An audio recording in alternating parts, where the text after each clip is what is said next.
आज आम्ही घाटकोपरला आलो होतो. तर ते कशासाठी एक इव्हेंट होतं आणि त्यामध्ये माझं सेलिब्रेशन होतं. तर त्यासाठी आम्ही आलो होतो आणि माझं सेलिब्रेशन खूप छान असं झालं होतं. माझी फर्स्ट अचिव्हमेंट होती माझ्या लाईफमध्ये. आणि जाताना ट्रेनमध्ये खूप बोर झालं होतं, कारण झोप पण आली होती सकाळी लवकर उठल्यामुळे. त्यानंतर आम्ही कर्जतला पोहोचलो.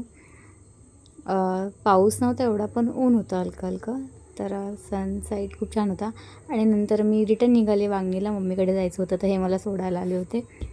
ह्यांना अजिबात इच्छा नव्हती मला सोडायची, पण काय करणार, जावं तर लागणारच, मम्मीने बोलवलं होतं. तर त्यांना टाटा बाय बाय करून मी निघाले वांगणीला.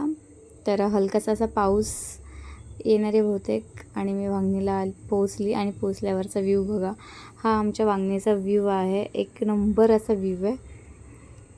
तर आजच्या व्हिडिओमध्ये एवढंच. थँक्यू.